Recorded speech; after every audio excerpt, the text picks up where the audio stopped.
When we think of Vikings, most of us imagine horned helmets, fire-lit raids, and fearless warriors screaming across icy seas. But the truth is far more complex and far more fascinating. From the late 8th century to the mid-11th century, the Vikings exploded out of Scandinavia and forever altered the history of Europe. Their reach was massive, their motives misunderstood, and their legacy still felt to this day. But how did a scattered population of seafaring farmers become one of the most feared forces the world had ever seen? It all began with a raid that shook the Christian world. In the year 793, the peaceful monastery at Lindisfarne, off the coast of England, was brutally attacked. Monks were killed, treasures looted, and sacred texts burned. For many in Europe, this was the first terrifying encounter with the Norsemen. But it wasn't random. Scandinavia was rugged and unforgiving. The land was difficult to farm. Population pressures grew. With limited resources at home, the Norse sought opportunity and wealth abroad. Raiding was survival. But it soon became much more. What made the Vikings so dangerous wasn't just their ferocity, it was their technology. The Viking longship was a masterpiece. Long, narrow, and fast, it could navigate both the open ocean and shallow rivers. These ships allowed the Vikings to appear seemingly out of nowhere, strike hard, and vanish before resistance arrived. Armed with axes, shields, and round brooches, they were an elite warrior society, but also skilled navigators, master shipbuilders, and bold explorers. And it wasn't just England they struck. By the 9th century, Viking raids and settlements stretched across the British Isles, Ireland, France, the Iberian Peninsula, and even into the Mediterranean. In the east, Swedish Vikings, known as the Varangians, sailed the great rivers of Russia. They founded trade routes, built fortresses, and eventually gave birth to the early Russian state. One Norse leader, Rurik, established a dynasty in Novgorod, the roots of modern Russia. Other Vikings would travel as far as Constantinople, becoming elite mercenaries, the feared Varangian Guard of the Byzantine Emperor. Despite their violent reputation, Vikings weren't just raiders. They were also farmers, blacksmiths, carpenters, and merchants. They traded furs, amber, iron, and slaves for silver, silk, and spices.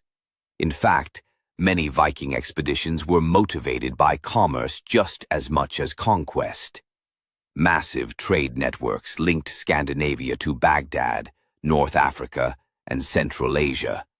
But the most unexpected Viking journey came from the west. In the late 9th century, Viking explorers discovered and settled Iceland, then Greenland, under the leadership of Eric the Red. But it was his son, Leif Erikson, who would sail even farther, landing in what is today Newfoundland, Canada. They called it Vinland, a lush place filled with wild grapes and good fishing. This was nearly 500 years before Columbus. The Norse were the first Europeans to set foot in North America, but their settlements were short-lived, isolated, and eventually abandoned. Still, it was a monumental achievement and one that rewrites the history of exploration. Not all Vikings kept raiding. Some settled, some made deals. In 911, a Viking chieftain named Rollo struck a bargain with the King of France. In return for land, Rollo promised to defend the region from further Viking attacks. That land became known as Normandy, land of the Northmen. A century later, his descendant William the Conqueror would invade and take over England in 1066, forever changing European history. Ironically, the very people who once terrorized kingdoms were now ruling them. So, what ended the Viking Age? A combination of things. By the 11th century, the spread of Christianity changed Norse society.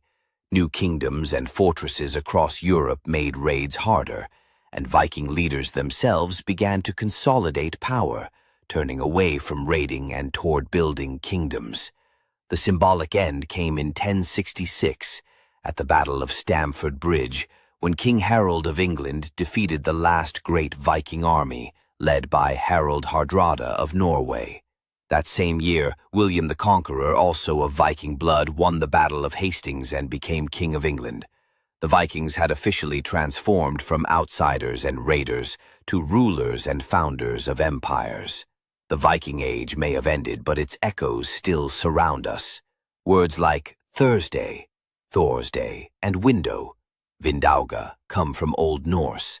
Modern sailing, navigation, and shipbuilding all bear Viking influence.